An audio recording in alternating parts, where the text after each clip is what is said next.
அதிசயங்கள் செய்கிறவர் நம் அருகில் இருக்கிறார். அற்புதங்கள் செய்கிறவர் என்றும் நமக்குள் வசிக்கிறார். 1 ராஜாக்கள் 17:1 வாசிங்க பார்க்கலாம். கீலேயாத்தின் குடிகளிலே திஸ்பியனாகிய எலியா ஆகாப்பை நோக்கி என் வாக்கின்படியே அன்றி இந்த வருஷங்களிலே பனியும் மழையும் பெய்யாதிருக்கும் என்று இஸ்ரவேலின் தேவனாகிய கர்த்தருக்கு முன்பாக நிற்கிற நான் அவருடைய ஜீவனை கொண்டு சொல்லுகிறேன் என்றான். கர்த்தருக்கு முன்பாக நிற்கிற நான். எலியா சொன்ன ஒரு அசைக்க முடியாத ஒரு வார்த்தை, ஆகாப் ராஜாவுக்கு முன்பாக நின்று சொன்ன வார்த்தை.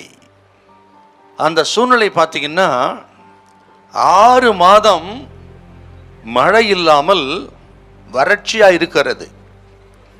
காரணம், ஆகாபும் ஏசபேலும் பாகாலை சேவித்தார்கள். ஜனங்கள் ஆண்டவரை விட்டு பாகாலை சேவித்தார்கள். ஆகவே நீங்கள் கர்த்தருக்கு கீழ்ப்படியாததுனால ஆண்டவர் சொன்னபடி உங்களுக்கு மழை இருக்காது என்று ஆகாபுக்கு முன்பாக நின்று எலியா தைரியமாக சொன்ன ஒரு வார்த்தை நமக்கு கேட்கிறோம்.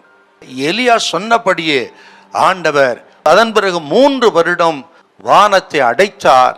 ஆக தேசத்துல பஞ்சம் தலைவிரிச்சாடியது, வறட்சி, பட்டினினால தேசம் மெலிந்து போய்விட்டது. பாருங்க, இன்னொன்று மனதில் வைக்க வேண்டும். ஆகாபுக்கு முன்பாக இவ்விதமாக நின்று என் வாக்கின்படியே அன்றி மழையும் பனியும் பெய்யாதிருக்கும் என்று சொல்ல வேண்டும் என்று சொன்னால் எலியாவுக்கு எவ்வளவு தைரியம் வேணும் பாருங்க. ஆகாப் பொல்லாத ராஜா, அவருடைய மனைவி ஏசபேல் அதை காட்டிலும் பொல்லாதவ. அப்படிப்பட்ட இந்த பொல்லாதவர்களுக்கு முன்பாக நின்று ஆக மழையும் பனியும் பெய்யாது என்று சொல்ல வேண்டும் என்று சொன்னால் எலியாவுக்கு எவ்வளவு தைரியம் இருக்க வேண்டும் பாருங்கள்.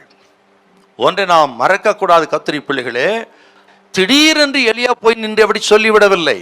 ராஜாவுக்கு முன்பாக நிற்பதற்கு முன்பு எலியா ராஜாதி ராஜாவாகிய கர்த்தருக்கு முன்பாக நின்றான். எலியா அதிகமாய் ஜெபித்தவன், அதிகமாய் தன்னை அர்ப்பணித்து கர்த்தருக்கு கீழ்ப்படிந்து கர்த்தருக்கு பயந்து தன்னை அவர் சட்டைகளை மரவிலே ஒடுக்கி கொண்டு தன்னை முழுவதும் அர்ப்பணித்து ஜெபித்து வாழ்ந்தவன். அதுக்கு பேர் தான் கர்த்தருக்கு முன்பாக. இதை கேட்கிற கர்த்தருடைய பிள்ளைகளே, சோதனைகளை நம்ம ஜெயிக்கணும்னா எந்த ஒரு பெரிய அதிகாரிக்கு முன்பது நிற்பதற்கு முன்பு ராஜாதி ராஜாவாகிய கர்த்தருக்கு முன்பாக நிற்க வேணும்.